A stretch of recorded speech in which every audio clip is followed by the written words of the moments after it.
ఏదైతే కనుక బడ్జెట్ సమావేశాలు ముగిసిన మరుక్షణమే జగన్మోహన్ రెడ్డి గారు పెట్టిన ప్రెస్ మీట్, బడ్జెట్ సమావేశాలు పెట్టిన మొదటి రోజు సుదీర్ఘమైన ప్రెస్ మీట్ పెట్టాను. నేను మీడియా సమావేశం ఏర్పాటు చేసి 3.5 గంటల సేపు నాకున్న అనుమానాలన్నీ అడిగాను. బడ్జెట్ సమావేశాలు ముగిసిన తర్వాత కూడా ఇంతవరకు నాకు సమాధానం చెప్పలేదు కూటమి ప్రభుత్వం అనే మాట అయితే ఆయన అంటున్నారు కదా, దాన్ని ఎలా చూడాలంటారు? సమాధానం చెప్పాల్సిన అవసరం నీకెందుకు ఇస్తారు? ఆయన ఒక పార్టీ అధ్యక్షుడు అండి. ఏ పార్టీ అధ్యక్షుడు? ఇంట్లో కూర్చొని ప్రెస్ మీట్లు పెట్టి అసెంబ్లీలో వచ్చి మాట్లాడడం చాలా చాతకానోడివి. నువ్వు బయట ఆడ మా ఇంట్లో పెట్టుకుంటా ప్రెస్ మీట్లు, నేను అక్కడ మాట్లాడుకుంటాను, అక్కడికి వచ్చి సమాధానాలు ఇవ్వండి. ఏందండి ఇది పద్ధతా? 16 ఏళ్ళు ఇది పార్టీ పెట్టి ఇదేనా నువ్వు నేర్చుకుంది? ప్రజల్ని పీడించడం, అక్రమ మద్య వ్యాపారం చేయడం. నువ్వు ఉన్నంతకాలం ఇసుక ఇబ్బంది. చంద్రబాబు నాయుడు గారు ఎక్కిన కాడి నుంచి మొదటి సంతకం తర్వాత సంతకం చేసిందని ఉచిత ఇసుక మీదే చేశారు. ఈ రోజు పోయి ఆధార్ కార్డులు పెట్టుకుని ఎంతమంది లారీ లోడు ఇసుక ట్రాన్స్పోర్ట్ ఛార్జ్ పెట్టుకుని తెచ్చుకుంటున్నారు. నిర్మాణాలు ఎట్లా పెరిగినాయి, కూలీలకు వృత్తి ఎట్లా జరుగుతుంది పని, ఇవన్నీ ఎక్కడి నుంచి? నువ్వు ఇసుక ఆపేసావు. ఆఖరి టైంలో చీప్ లిక్కర్ తీసుకొచ్చి వాడి దగ్గర 200-300 రూపాయలు పెట్టి అమ్మావు. దాని కాపలాగా వచ్చి టీచర్లను పెట్టావు. ఇది నువ్వు చేసిన పరిపాలన.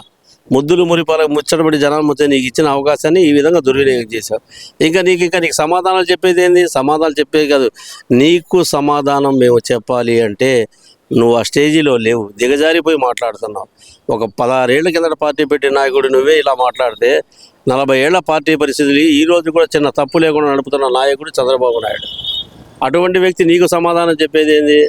అంటే అసెంబ్లీకి వస్తే కనుక నాకు తగినంత సమయం ఎవరు, ఇక్కడైతే మీడియా సమావేశంలో నేను మాట్లాడిందంతా ప్రజలకు వెళ్తుంది కాబట్టి నేను ఇక్కడే మాట్లాడతాను, అది జగన్మోహన్ రెడ్డి గారు చెప్తున్న మాట. మరి ఒక పార్టీ నాయకులకి ప్రతిపక్ష హోదా లేకపోయినా కానీ చంద్రబాబు నాయుడు గారు కానీ, లోకేష్ బాబు గారు కానీ, తెలుగుదేశం పార్టీ ఎమ్మెల్యేలు కానీ, మంత్రులు కానీ, జనసేన నాయకుడు పవన్ కళ్యాణ్ గారు కానీ, వారి ఎమ్మెల్యేలు 20 మంది 22 మంది కానీ నీకు ఇచ్చే గౌరవంలో ఎక్కడ తగ్గదు. ఎందుకంటే నువ్వు రాష్ట్రాన్ని 11 మందితో ఎంత భయభ్రాంతులు చేస్తున్నావో రాష్ట్ర ప్రజలు గమనిస్తున్నారు. అలాంటప్పుడు నీకు గౌరవం ఏముంది? ఏ యొక్క ఎమ్మెల్యేకి ఎంత టైం ఇవ్వాలో అంత టైం ఇస్తారు. నువ్వు ప్రతిపక్ష హోదా కావాలని చెప్పి మంకు బట్టి సంవత్సరాలు గడిపావు. నాకు ఈ ప్రతిపక్ష హోదా వస్తే నా అసెంబ్లీకి వస్తా, లేకపోతే రాను. అసలు నీ బెదిరింపుతోనికి ఎవరు భయపడాలి? తప్పు చేసేవాడే భయపడాలి. నీతిగా నిజాయితీగా పరిపాలన చేస్తున్న నాయకులు భయపడాల్సిన అవసరమే లేదు. ఎందుకు? ఇప్పుడు ఆయన కూడా అదే అంటున్నాడు కదా, 11 మంది మేము 1100 మందిగా భయపెట్టాం మేము, అది పవన్ కళ్యాణ్ గారే చెప్పారు అనే మాట ఆయన అంటున్నారు కదా. మరి దానికి ఒక అవార్డు ప్రకటించాలి సార్. 11 మంది సభ్యులు 1100 మందితో సమాన సైన్యంలో పనిచేశారు, ప్రజా సమస్యలపై పోరాడారు. మేము చేసిన తప్పుల్ని మొత్తం పక్కదారి పట్టించి వాళ్ళ మీద బురద జల్లే ప్రోగ్రాంలు, హెరిటేజ్ మీద, వ్యాపారాల మీద, వ్యక్తిత్వ హననాలు ఎన్నో చేయగలిగినన్ని చేశారు. ఇదంతా ఏంటంటే హైదరాబాద్లో జరిగిన స్క్రిప్ట్ అండి. హైదరాబాద్లో జరిగిన స్క్రిప్ట్ మొత్తం ఆన్లైన్లో దీనిలో వచ్చి బాక్స్లో వచ్చేది ఏంటంటే అది పేపరు, ఆ ఫ్యాక్స్లో అక్కడ నుంచి వాళ్ళు మ్యాటర్ పంపిస్తారు. ఆ పేపర్లు ముందు పెట్టుకొని నేనేం చేస్తాడంటే చదివి వినిపించి ఈ విధంగా ఫాలో అవ్వండి అని చెప్పేసి. ఇంతకుముందు ఏంటంటే అసెంబ్లీ సమావేశాలు మొదలైతే ఎమ్మెల్యేలందరినీ ఏం చేస్తారు? చంద్రబాబు నాయుడు గారు మీ నియోజకవర్గ సమస్యలు ప్రస్తావించండి, ఎదురుదాడికి, పోట్లాటకి, చెప్పులు చూపించాలి, ఏళ్ళు చూపించాలి, నోరుబోయి కూర్చో, ఇలాంటి పదాలు వాడమాకండి. మీరెంత క్రమశిక్షణలో ఉంటుందో పార్టీకి అంత గౌరవం పెరుగుతుంది. 5 కోట్ల మంది జనం చూస్తున్నారు ప్రసారాల ద్వారా. మీ ప్రవర్తనలో కనుక తప్పు జరిగిందా మీకు కంపల్సరీగా ఏంటంటే మీ నియోజకవర్గ ప్రజలే మిమ్మల్ని విలువన్నారు. అది చంద్రబాబు నాయుడు గారు తన క్యాడర్కి ఇచ్చే సలహా. మా నాయకుడు ఉన్నారు, జగన్ బాబు గారు ఉన్నారు. జగన్ బాబు గారు ఇచ్చేది ఏంది? మన తప్పులు పేపర్ ద్వారా వచ్చి అసెంబ్లీలో ప్రస్తావన జరిగినప్పుడు ఆ తప్పుని కప్పిపుచ్చడానికి ఇంకా వాళ్ళ మీద మనం ఏం చేయగలుగుతాం? అరే ఒరేం తిట్టలేము, నీ అయ్యా నీ అమ్మ అని తిట్టలేము. వాళ్ళ వ్యాపారాలు ఏమైనా ఉన్నాయనుకోండి వాటిల్లో ఎత్తిపడవండి. వాటి మీద వైట్ పేపర్ ఒకటి పెట్టేసి దాని మీద లేదు ఏదో ఒక మ్యాటర్ రాసేసేసి అయ్యా హెరిటేజ్ మీద ఇదిగోండి అయ్యా ఇన్ని ఉన్నాయి ఒక పేపర్ అసెంబ్లీలో ఎత్తి చూపుతుండండి. మళ్ళీ ఆ పేపర్ మళ్ళీ స్పీకర్ దాకా వెళ్ళకూడదు. స్పీకర్ దాకా వెళ్ళింది అనుకో మన బతుకులు బయటపడతాయి. అందుకని మీరు ఎంతో జాగ్రత్తగా వాళ్ళ మీద అభాండాలు వేస్తూ వాళ్ళు మన మీద వేసిన ప్రశ్నలకి డైవర్షన్ చేయండి. ఇది ట్రైనింగ్ క్యాంప్ అన్నమాట.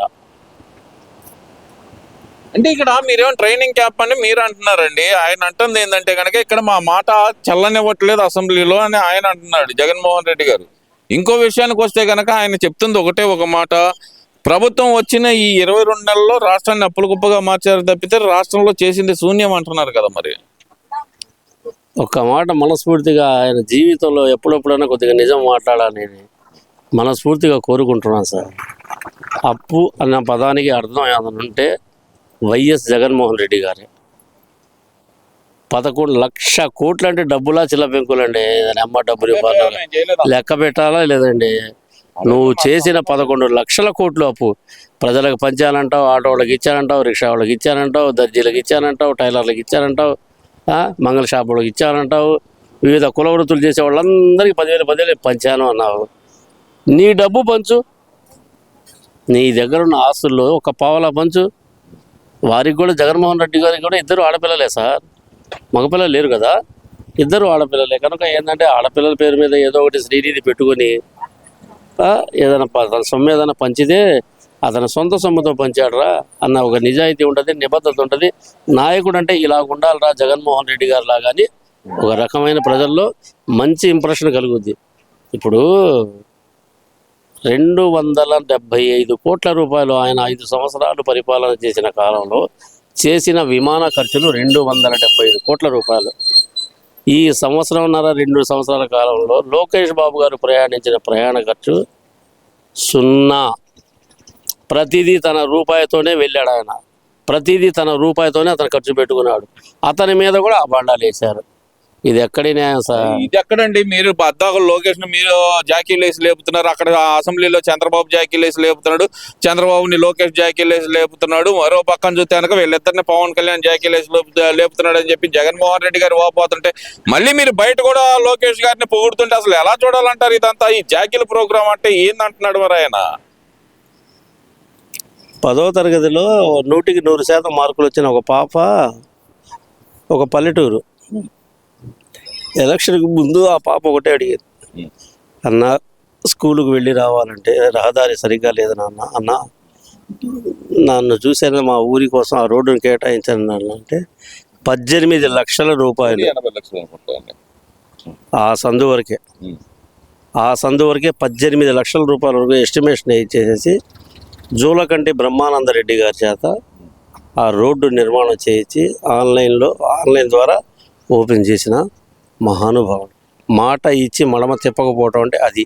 వీళ్ళు చెబుతారు మాట, మా నాయకుడు మడమ తిప్పడు, వెనక తిరగడు, ముందే పోతుంటాడు, వెనక ఏం జరిగినా పట్టించుకోడు అంటుంటాడు. కానీ అవన్నీ ఉత్తమ మాటలు. నాయకుడు ఒక మాట ఇచ్చాడంటే దానికి నిబద్ధత ఉండాలి సార్. అంతేగా నోరు ఉంది కదా లడలా వాగితే సరిపోయిందా చెప్పండి. జాకీలు అంటే కరెక్టే అంటారా మరి మీరు? జాకీలు అంటున్నాడు కదా. జాకీలు అంటే తను చేసే పని ఇతరులు చేయాలి అంటే ఎట్లా చేస్తారు? అతను చేశాడు, ఢిల్లీ పెద్దలుగా అతను చేశాడు. లేకపోతే నువ్వు 11 సంవత్సరాల నుంచి నువ్వు బెయిల్ మీద ఎట్లుంటావు? కోర్టు షరతులు ఏమన్నా నువ్వు పాటిస్తున్నావా? ఏమీ లేదు. ఇన్ని రోజులు బెయిల్, కోర్టు మెట్లు ఎక్కాలంటే నీకు వచ్చేసి 1000 మంది సెక్యూరిటీ కావాలంట. మరి మన దావూద్ ఇబ్రహీమా లేకపోతే పెద్ద మాజీనే? ఇదే నువ్వు కేవలం ఒక ఆర్థిక నేరగాడివి. మీరే ఆ మాట అంటారు ఏంటండి? నిన్న పార్టీ ఆవిర్భావ సభలో ఆయన మాట్లాడుతా ఢిల్లీనే ఢీ కొట్టాను నేను అని చెప్పి ఆయన చెబుతుంటే అప్పట్లో చంద్రబాబు నాయుడు గారు ఏదైతే సోనియా గాంధీ గారు ఇద్దరు కలిసి నా మీద కుట్ర చేసి కేసు పెట్టారు తప్పితే నేను సచ్చీలుణ్ణి అంటున్నాడు కదా ఆయన. వైఎస్ రాజశేఖర రెడ్డి గారు దివంగత నేత. అతను చేసిన కొన్ని మంచి కార్యక్రమాలలో భగవంతుడు అతనికి ఆయుష్ ఇచ్చాడు. అనతి కాలంలోనే ఒక ప్రమాదం జరిగి రాజశేఖర రెడ్డి గారు దుర్మరణం పాలయ్యారు. పులివెందులలో ఆయన మృతదేహాన్ని తీసుకొచ్చి ముక్కలుగా ఉన్న అన్ని పేర్చి సేవపేటిగా చేసి నివాళులు అర్పించడానికి రాష్ట్రం మొత్తం తరలి వెళ్ళింది.